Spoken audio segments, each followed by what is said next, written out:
Graça e paz, igreja, sejam bem-vindos a mais um culto online, né? Se sintam na nossa casa de adoração, embora estejam em suas casas, mas se sintam na nossa casa de adoração. Eu vou pedir aos irmãos que nesse momento abram suas Bíblias em 1 Timóteo 2, do 1 ao 6. Dá um tempinho para os irmãos procurarem lá no Novo Testamento, 1 Timóteo 2, do 1 ao 6. Leamos a palavra do Senhor. Antes de tudo, pois, exorto que se use a prática de súplica de orações, intercessões, ações de graças em favor de todos os homens, em favor dos reis e de todos que se acham investidos de autoridade, para que vivamos vida tranquila e mansa, com toda piedade e respeito.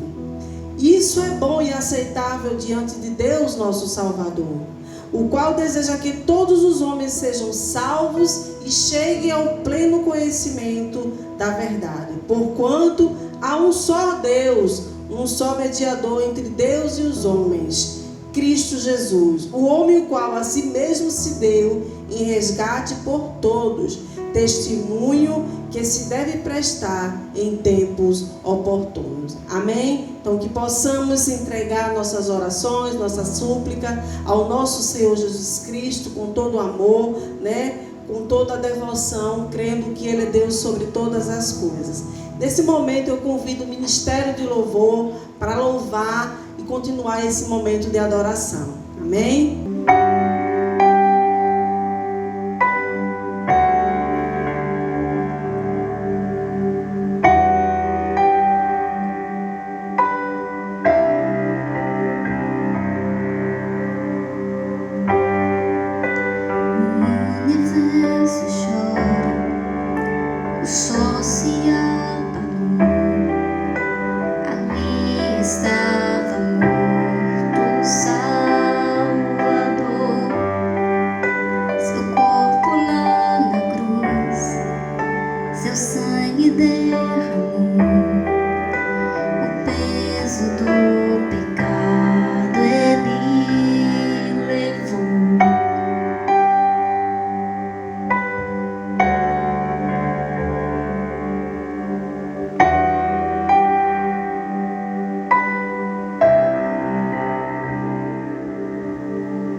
Sempre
sempre Ele vive, ressuscitou.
Ressuscitou. Declare isso aí na sua casa, no seu lugar, cante. Pra sempre exaltado é, pra sempre adorado é, pra sempre Ele vive, ressuscitou. Ressuscitou.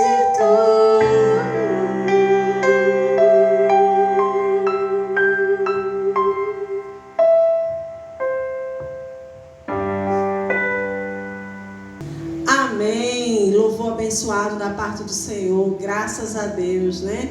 Então, nesse momento eu convido os irmãos para a gente fazer uma oração pela palavra, né? O presbítero Tiago vai trazer a segunda parte, né? Domingo passado ele iniciou, então esse domingo ele vai finalizar a pregação, a segunda parte da pregação. Então eu convido os irmãos para a gente fazer uma oração. Amém? Senhor Deus, Pai que estás no céu, te agradecemos, ó Senhor, pela tua infinita graça, amor, bondade e misericórdia, Senhor.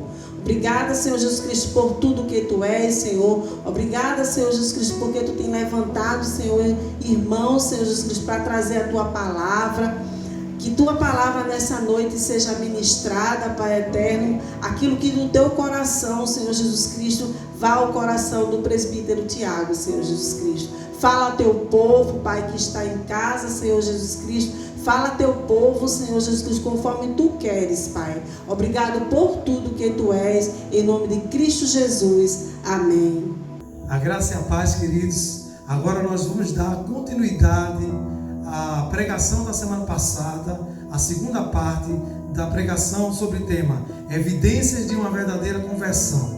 Vamos começar agora desenvolvendo a partir do versículo 5 do capítulo 3 de Colossenses. Fique atento. No versículo 5, Paulo vai tratar de uma coisa muito interessante. Paulo trata. Quando evidenciamos a verdadeira conversão, quando mortificamos a nossa natureza terrena. Veja, o meu desejar nas coisas do céu faz duas coisas acontecem: a identificação e o meu desejo por Deus. Mas existe uma outra coisa que faz a minha conversão ser verdadeira. É quando eu mortifico a minha natureza terrena. E qual é a forma que eu vou mortificar a minha natureza terrena? Perceba, versículo 5. Fazei, pois, morrer a vossa natureza terrena. O texto, ele é claro. O texto é tão claro que ele não precisa de uma hermenêutica profunda aqui, uma interpretação profunda. Veja, devemos andar com a certidão de óbito no bolso. Irmão Tiago, presbítero Tiago, o que é isso? A minha certidão do velho homem, ela tem que estar marcada em mim no sentido de quê? De que as pessoas vão ver que o velho homem já morreu. Que aquela velha mulher que praticava aqueles atos, que aquele velho homem, que aquele velho crente que praticava aqueles determinados atos, morreu. E o apóstolo Paulo diz, ó, fazeis pois morrer. E a ideia aqui de morrer vem do grego a história do necrotério. É deixar no caixão mesmo. É deixar na sepultura mesmo. Deus nos resgatou. Nós não vivemos mais na prática do pecado. E ele diz, ó, fazei pois morrer. Ou seja, em outras palavras, deixa no necrotério, deixa no cemitério a vossa natureza. E ele elenca agora aqui alguns pecados a respeito de que todo dia nós devemos mortificá-los, matá-los em nossas vidas. Ele vai tratar de pecados relacionados à moralidade. Ele vai tratar do versículo 5 ao 9 de pecados relacionados, pecados sociais, pecados relacionados a temperamento e pecados relacionados à língua. Perceba bem, versículo 5: fazei, pois, morrer a vossa natureza terrena. 3 pecados ele destaca aqui, são pecados morais ou pecados sexuais. Ele diz: prostituição, impureza e paixão lasciva. Perceba que prostituição aqui é uma palavra que tem a ver com imoralidade sexual de forma genérica. Mas a impureza, aqui no segundo original, ela traz a ideia, sabe de quê? De uma infecção no estado de putrefação. Será que a nossa mente está dentro dessa condição podre? Como está a nossa mente diante de Deus? Como eu que sou, você que é uma nova criatura, estamos diante de Deus? Porque ele elenca aqui os pecados morais, os pecados sexuais. Ele diz prostituição e impureza. E a impureza, ela tem a ver naquilo que eu já disse, trazendo a ideia de infecção, podridão. E essa infecção, essa podridão, muitas vezes não está no nosso corpo físico, mas sim na nossa alma, na nossa mente. E ele destaca ainda mais: paixão lascívia. Observe, queridos, que foi essa paixão lascívia que derrubou Davi. Davi estava lá e ele viu aquela mulher e desejou que Estela armou o cerco a respeito do seu marido, porque não conseguiu controlar-se. E a lascívia aqui traz a ideia da libertinagem, traz a ideia do descontrole. Quantos crentes estão aqui dessa forma? Quantos crentes na contemporaneidade estão assim? E o apóstolo Paulo traz alerta à igreja de Colossenses, mas essa carta é uma carta nova, é uma carta genérica que serve para toda a igreja. Ele diz, cuidado com a prostituição, cuidado com a impureza, cuidado com a paixão lasciva. Tem homens e mulheres que não podem ver um homem bonito. Tem homens e mulheres que não podem ver uma mulher bonita. As pessoas estão se corrompendo na mente, mas chegam num culto e dão glória a Deus. Chegam num culto, no momento de louvor, e diz: meu Deus é um Deus de promessa. Sabe por quê? Porque a mente está cauterizada. Pecados morais têm desenvolvido-se na igreja. Não, meu irmão, eu faço isso não, é uma luta constante, Mas como é que está a sua vida na sua rua? Como é que está a sua vida no seu trabalho? No ambiente de trabalho, como é que você está? Como é que você conduz a sua vida? E aí o apóstolo Paulo, ele elenca, eu acredito que teria muito mais pecados para ele elencar aqui, mas sobretudo ele elenca esses 3 pecados morais. Agora para o apóstolo Paulo, queridos, ele vai passar para os pecados que têm relação, os pecados sociais. No mesmo versículo ele diz assim: desejo maligno e avareza, que é a idolatria. Preste atenção, não seja roubado pelo seu inimigo nesse momento. Desejo maligno são pecados sociais.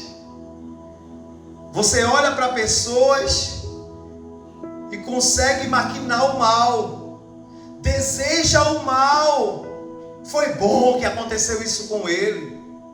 Isso não é a atitude de quem tem a verdadeira conversão.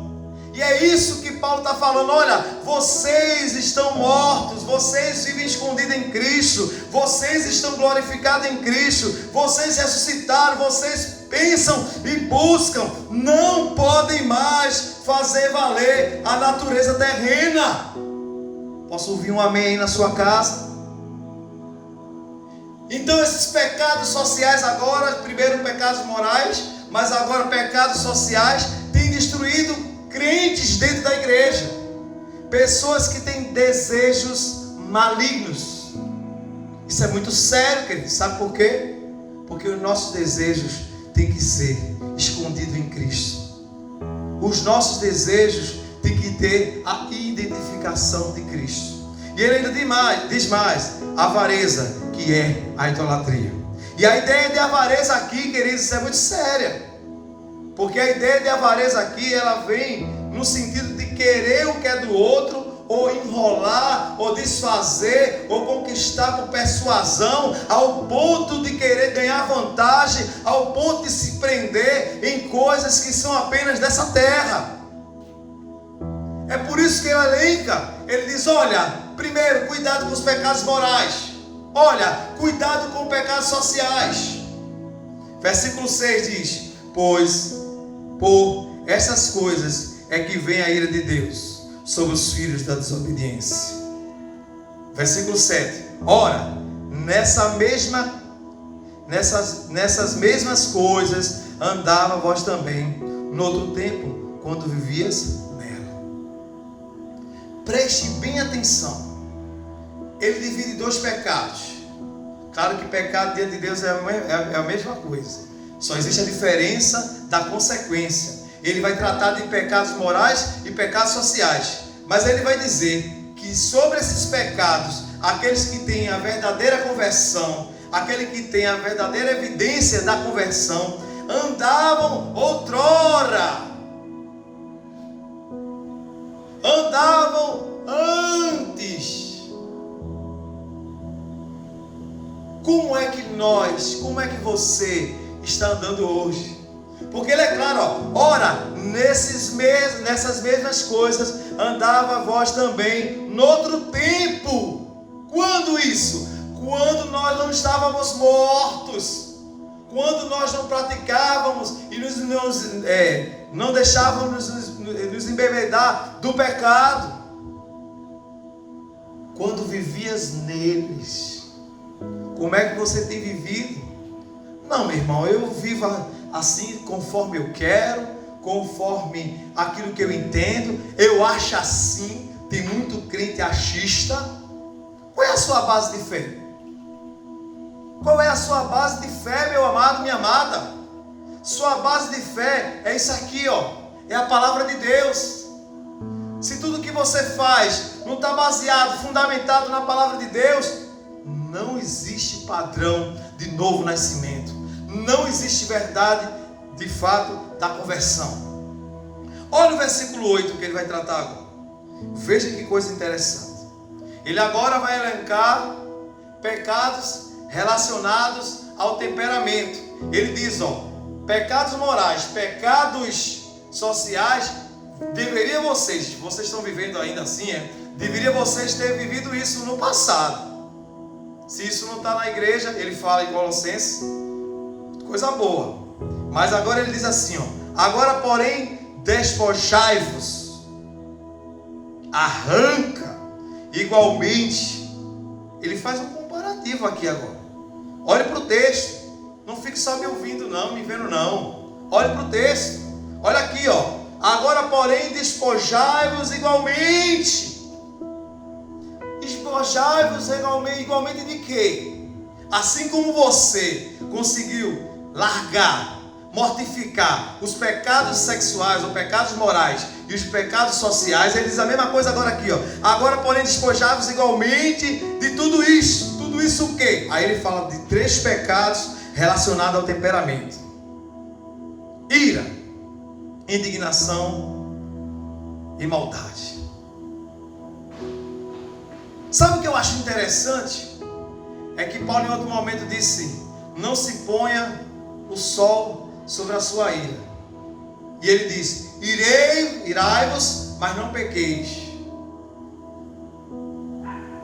Mas o texto aqui nos revela, eu queria que você lesse comigo novamente, o seguinte: agora porém despojai-vos, arranca igualmente tudo isso, o que? Ira. Por que ele diz em outro momento, irai-vos, mas não pequeis? Mas aqui ele manda arrancar, despojar, jogar fora a ira. A ira, queridos, é um sentimento de explosão, de raiva em excesso. Tem crentes que é assim: se mexer no meu calo, eu viro bicho. Se mexer no meu calo, eu vou agora pedir licença a Jesus e vou atuar. Cadê a verdadeira conversão? Cadê a evidência da nova criatura? Cadê o crente agora que diz no capítulo 3, versículo 1 e 2, que pensa e busca, que está morto para as práticas do mundo? E ele fala assim, ira. Quantos crentes não podem ser tocados, que explodem, magoando e destruindo pessoas? Ele diz: arranca igualmente, assim como vocês arrancaram os pecados sexuais, os pecados sociais, e que vocês lutam todo dia para arrancar, também arranca os pecados que tem a ver com o temperamento. Isso tem acabado com a igreja, isso tem acabado com o povo de Deus.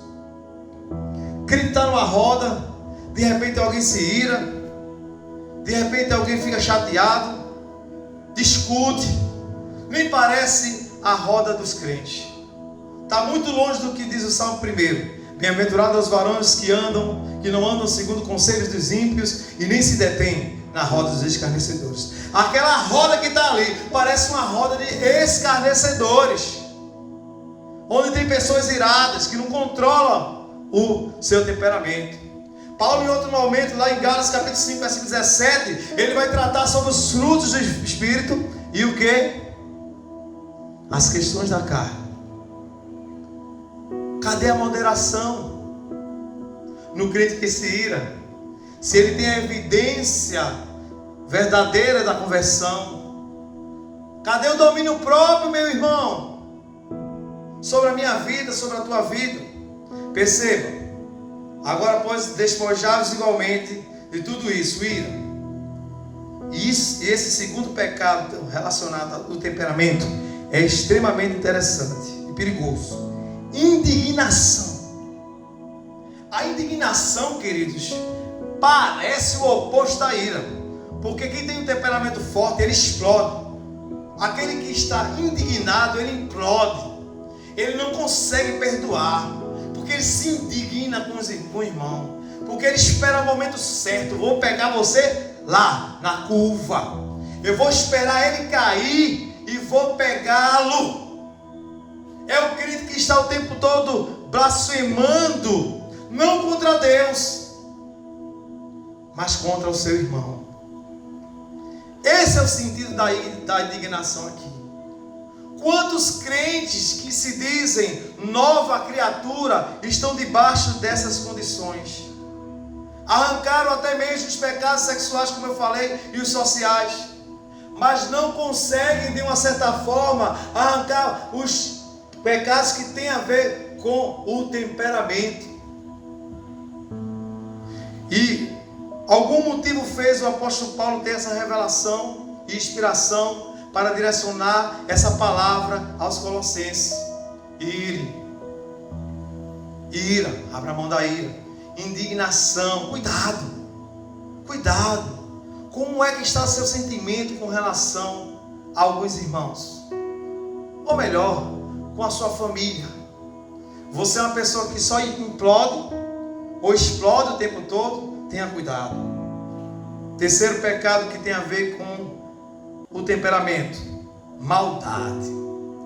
Oh, meus amados, quantas pessoas têm um coração maldoso, não tem nada de impiedade, passa o tempo todo maquinando mal, passa o tempo todo maquiando as questões, porque não consegue ter uma essência de uma nova criatura. E agora, queridos, o apóstolo Paulo, ele vai tratar de uma quarta categoria de pecado aqui, com relação ao texto, lógico. Ele fala de pecados agora relacionados à língua, maledicência, linguagem obscena do vosso falar e mentira. Perceba agora, queridos, que o apóstolo Paulo, ele vai tratar a respeito justamente da maledicência. A maledicência, ela tem a ver também com a defamação, com a blasfêmia, com relação ao irmão. Tem irmãos que se levantam para blasfemar, não contra Deus, mas contra o seu irmão. Tem irmãos que são assim, vamos orar por fulano, mas a intenção verdadeira do seu coração é maledicente, quer destruir o irmão, não gosta do irmão.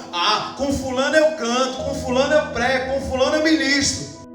Pode ter isso. Crente pode viver de passado daquele irmão. Crente pode viver com práticas do velho homem. E a maledicência, ela tem a ver com isso, queridos. Crentes que blasfemam contra o seu irmão. Crentes que trazem maldade por meio de deformação de caráter humano. São esses crentes sim, os que pregam. São esses crentes sim, os que louvam, como você e eu. São esses crentes sim, que cultuam a igreja.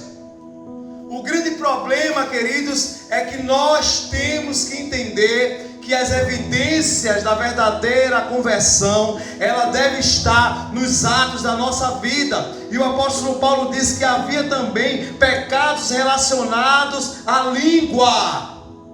Olha o tamanho da língua, maior do que o corpo. Maledicência. Se você é um crente maledicente, meu irmão, peça a Deus para destruir isso na sua vida, porque Deus tem poder para restaurar a sua vida. O cristão, ele deve andar em novidade de vida. Paulo em outro momento diz: olha, eu não vivo mais aos Gálatas, mas Cristo vive em mim. Quem tem vivido em você é o velho homem. Quem tem vivido em você são os pecados morais, são os pecados sociais, são os pecados relacionados ao temperamento. Você não consegue se libertar sobre isso. São os pecados relacionados à sua língua. Muitas vezes, queridos, eu me lembro sempre, quando o irmão destrói, por meio da maledicência, o seu irmão, eu me lembro de Caim matando Abel. A inveja junto com a maledicência. Isso é muito sério, queridos. Porque não matamos com arma branca, nem arma de fogo, mas matamos com a nossa língua. Cuidado, queridos, porque o apóstolo Paulo faz alerta sobre essa questão. Um outro pecado relacionado à língua, linguagem obscena do vosso falar. Tem assim, de crente dentro da igreja, falando palavra torpe. Deixa eu traduzir, palavrão. Tá no meio de uma roda e tá lá. Cuscuz. Vai comer abacaxi. É assim que Deus vê. Se as pessoas estão perto de você e você manda alguém comer abacaxi, e você manda alguém, os irmãos estão entendendo aí, e você manda uma pessoa plantar banana, para não dizer outra coisa, isso é uma evidência de uma verdadeira conversão. E aí o apóstolo Paulo diz assim, cuidado com a linguagem obscena do vosso falar. O crente, ele tem que estar coerente com o novo nascimento. O crente, ele tem que estar coerente com a sua nova vida em Cristo. E o versículo 9 fala: não mintais uns aos outros, uma vez que vos despides do velho homem com os seus feitos. E ele termina agora falando do último pecado, ou do último comportamento relacionado à língua, com relação que é justamente a mentira. Tem crente, queridos, que tem uma dificuldade muito grande. Para tudo ele encaixa uma mentira. Sabe o Forrest Gump? Se você não assistiu esse filme, assista, ele é muito bom. É com Tom Hanks. É um contador de história, é mentiroso, é mentirosa, cria situações, cria coisas, depois dá uma de doido ou de doida, de louco. Não entendi, é? E aí a Bíblia diz, queridos, e ela é clara, que não mintais uns aos outros, uma vez que vos despides do velho homem com os seus feitos. Nós devemos fazer morrer o velho homem.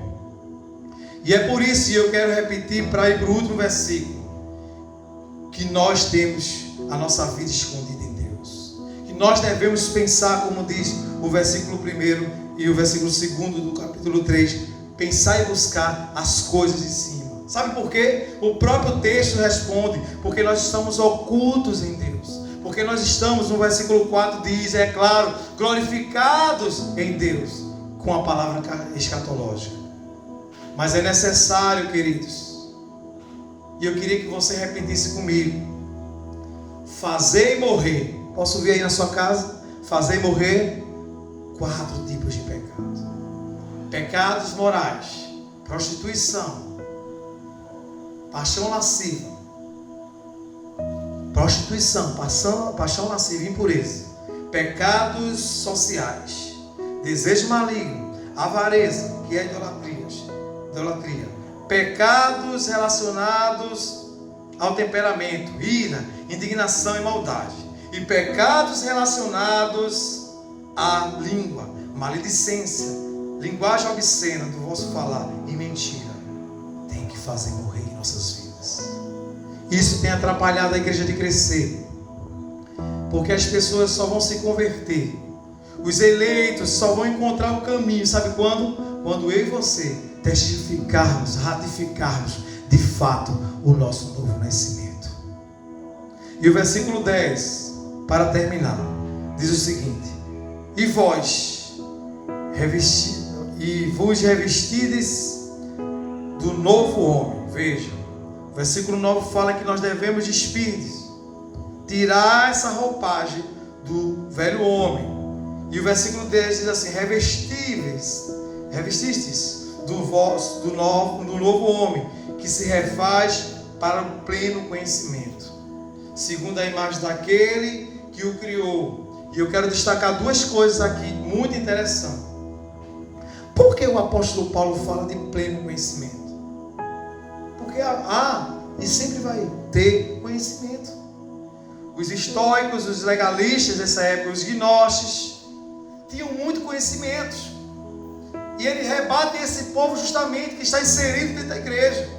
Mas Jesus Cristo, repita comigo aí na sua casa, ele não tem um conhecimento apenas, ele tem um pleno, o verdadeiro, o genuíno conhecimento. E ele diz assim, ó, revistas desse novo homem. Revista-se dessa nova criatura. Uma vez que você foi tirado, e eu repito de novo, Colossenses capítulo 1, versículo 13, nós somos arrancados do império das trevas. Você e eu somos nova criatura, que se refaz para o pleno conhecimento, versículo 10. Segundo que a base é igualmente a imagem daquele que o criou. Perceba que só há nova conversão, que só há nova características de evidências de uma conversão genuína, quando nós nos libertamos do velho homem. Deus quer e nos chama, queridos, para uma mudança de vida, para sermos crentes diferentes. Olha, eu não sou ninguém para lhe julgar.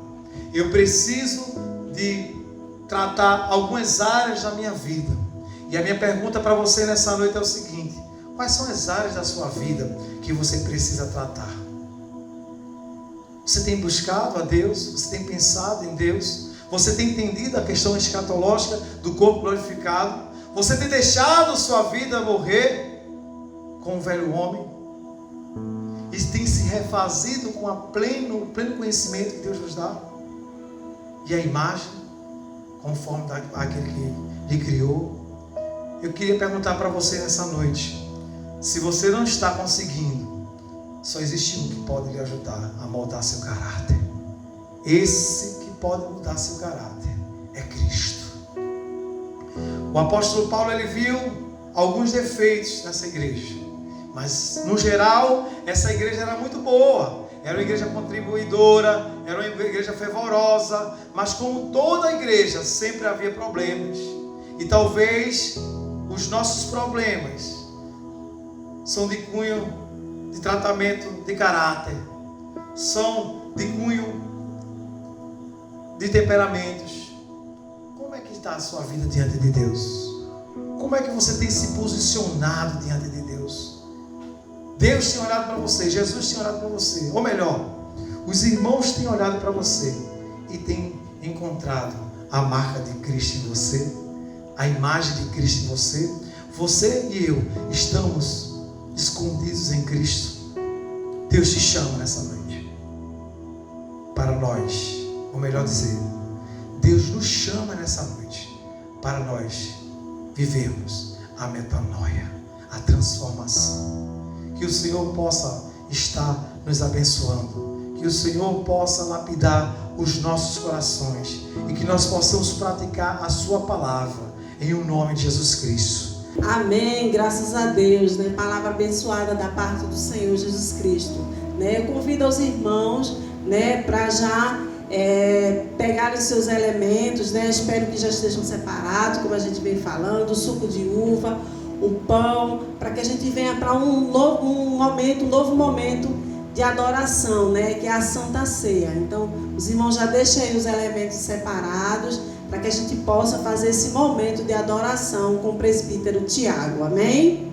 Amém, amados. Depois de uma palavra de instrução, palavra de morte, mas morte para a carne, nós vamos agora participar do momento de ceia, momento oportuno, momento solene, momento memorial, muito importante para que nós possamos ainda continuar sempre em comunhão. Eu gostaria que nesse momento você separasse os elementos na sua casa, aí o suco de uva, o pão, separasse do uso comum. E eu gostaria também que você abrisse a palavra do Senhor em 1 Coríntios capítulo 11, versículo 23 ao 30, nós vamos ler.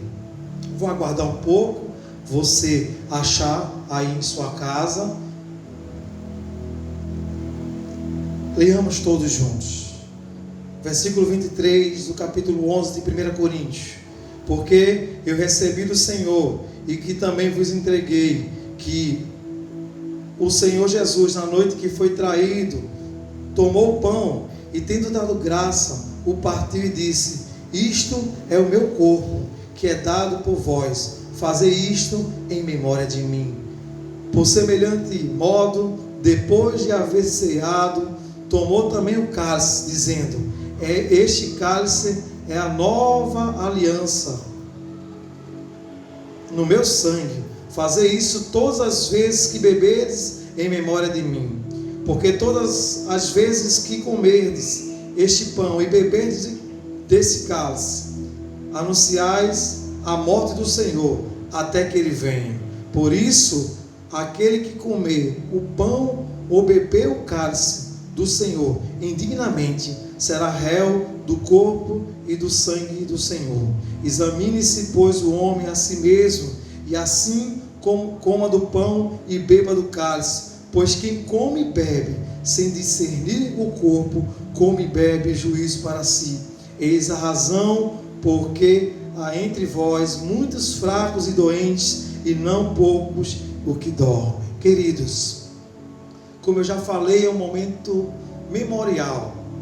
Nós trazemos à memória aquilo que nos traz a esperança. O apóstolo Paulo aqui, ao citar aquilo que o próprio Cristo falou antes de ser traído, no momento de ser traído, ele começa a trazer à memória aquilo que nos traz esperança, e começa a nos mostrar aqui a comunhão necessária para nós desenvolvermos a ceia do Senhor. Então, nesse momento, queridos, é momento de reflexão, é momento, querido, de quebrantamento diante do Senhor, é um momento que nós trazemos uma autoanálise, até relacionado mesmo nas evidências verdadeiras da conversão. Nós morremos, queridos. Um dia Jesus na cruz do Calvário, ele pagou o preço por mim e por você.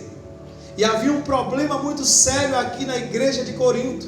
Por quê? Porque o povo estava fugindo da comunhão. E o apóstolo Paulo, ao citar esse texto referente ali em 26 de Mateus, ele vai tratar justamente dessa comunhão. Sabemos que nesse momento nós estamos distantes fisicamente, mas temos a certeza, queridos, que nós estamos na comunhão.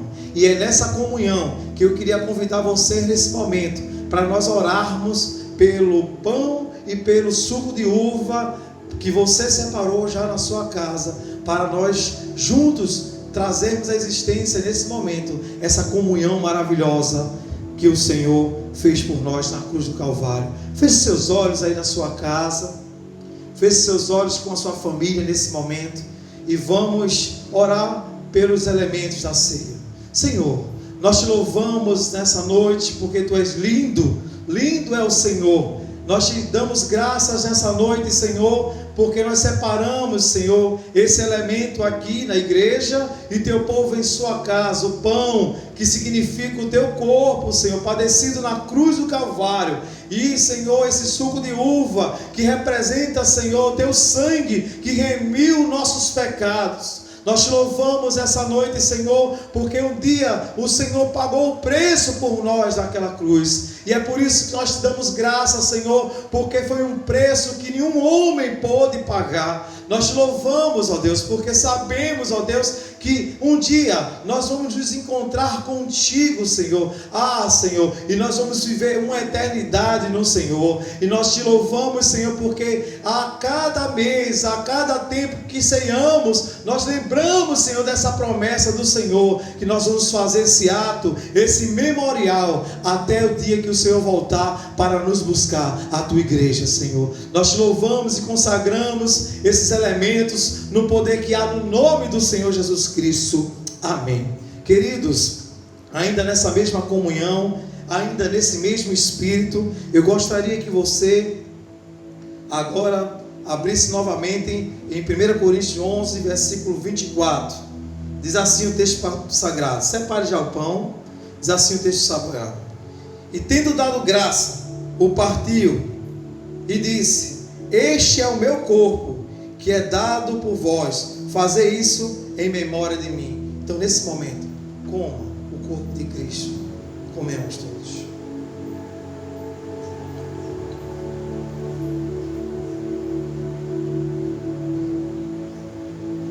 Aleluia. Nós te louvamos, Senhor, porque foi um alto preço. Nós te louvamos, Senhor, porque foi um preço, Senhor, inacessível ao homem. Nós te louvamos porque Tu és Deus sobre a nossa vida, porque Tu controla a Tua igreja, porque, Senhor, Tu respalda a Tua igreja. E ainda no versículo 25, queridos, pegue agora aí o suco de uva. Diz o texto sagrado: por semelhante modo, depois de haver ceado, tomou também o cálice e disse: este cálice é a nova aliança no meu sangue. Fazei isso todas as vezes que bebedes em memória de mim. Bebamos todos do cálice da nova aliança. Incline sua fronte nesse momento. Vamos adorar o Senhor. Oh Senhor, que sangue valioso foi derramado. A Tua palavra diz, Senhor, que Tu não usurpou ser Deus, se esvaziou, como diz o livro de Filipenses, Senhor, de si mesmo, da Tua glória, Senhor, do Teu poderio, Senhor, da Tua eternidade como Deus, e veio, Senhor, nos resgatar na cruz do Calvário. Pai, trazendo para nós essa nova aliança, uma aliança, Senhor, que o homem natural, o homem carnal, o homem que não morreu, Senhor, não consegue entender, o homem que não tem as verdadeiras evidências, Senhor, da conversão verdadeira, aqueles que não pensam, aqueles que não buscam, aqueles que não foram ressuscitados com o Senhor, aqueles que não morreram para a sua própria vontade e não conseguem entender, Deus. Mas nós que somos lavados, remidos, restaurados pelo sangue da promessa, Deus, nós conseguimos entender, porque Teu Espírito que habita em nós, Senhor, nos traz a levar a revelação plena. É um pleno conhecimento, como diz a Tua palavra, Senhor, e nos faz entender, Senhor, que o Senhor pagou um alto preço, se entregando na cruz do Calvário. Nós Te louvamos, Senhor, e nós queremos valorizar, Senhor, esse preço que o Senhor pagou, para não nos encontrarmos em falha com o Senhor. É por isso que a Tua palavra diz: examine o homem a si mesmo. Examine você, meu querido, agora na sua casa. Examine-se você que está agora, que acabou de participar da ceia do Senhor. Porque muitas vezes nós entramos em condenação quando nós refletimos naquilo que nós fazemos. Nós Te louvamos essa noite, Senhor, porque Tu és Deus sobre as nossas vidas. Nós Te louvamos essa noite, Senhor, porque sabemos que o Senhor, Deus, é a nossa promessa, Jesus. O mundo espera em várias promessas, mas nós esperamos, Senhor, no dia que Tu vais voltar para arrebatar a Tua igreja. Nós Te louvamos e Te agradecemos por esse momento solene, no poder que há no nome do Senhor Jesus Cristo. Amém. Que Deus abençoe você, meu amado, minha amada. Amém. Graças a Deus, por mais esse momento de adoração da Santa Ceia do Senhor. Então eu queria agradecer aos irmãos, que têm orado, para que esse projeto dê continuidade, até quando a gente tiver, na nossa quarentena, que possamos ter esse projeto e que os irmãos continuem orando pela vida dos irmãos que estão à frente desse projeto. Pedimos também aos irmãos que dêem um like no vídeo, não esqueça aí de dar um like no vídeo, de clicar no sininho. Toda vez que você clica no sininho, você recebe uma notificação. Toda vez que há um vídeo novo, os irmãos recebem uma notificação e aí fica por dentro de tudo que está acontecendo na EPM. Não vai perder nem o culto, nem do domingo e nem das sextas-feiras. Então que os irmãos possam aí estar se inscrevendo no canal, acionando aí o sininho de notificação. Fiquem ligados também no WhatsApp. A gente tem mandado algumas IPMs informe, então continue ligado.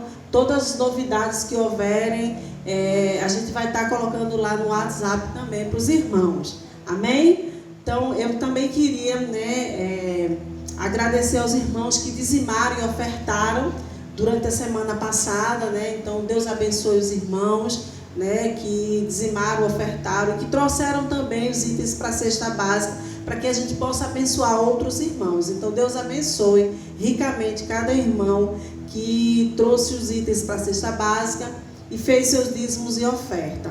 né? Quero também parabenizar todos os aniversariantes da semana passada, que o Senhor Jesus Cristo continue abençoando a vida de vocês ricamente, sejam abundantemente abençoados, né? Que os caminhos do Senhor sejam o foco, o principal foco de suas vidas, que Deus continue conduzindo, guiando seus sonhos, seus projetos de vida. Deus abençoe ricamente a vida de cada irmão que aniversariou a semana passada. Também queria avisar os irmãos que nas terças-feiras e na sexta-feira continua, né, a entrega dos dízimos e oferta às 18 horas, das 18 horas às 20 horas, com o diácono Misael. Ele vai estar aqui na igreja para receber os seus dízimos, suas ofertas, os itens da cesta básica, bem também como devolução dos envelopes. Então, os irmãos aí, durante a semana, têm visto algumas fotos, né, da obra aqui da Casa do Senhor, né? Então tem mais fotos, temos novidades e surpresas. Então que os irmãos continuem sendo fiel, né, na Casa do Senhor, para que a grande obra seja realizada. Amém? Deus abençoe cada um dos irmãos, dê uma semana abençoada, que o Senhor esteja protegendo os irmãos de todo mal, guiando, né, dando sabedoria, dando discernimento, e que o Senhor esteja em suas vidas durante toda a semana e de sua família, em nome de Cristo Jesus. Amém.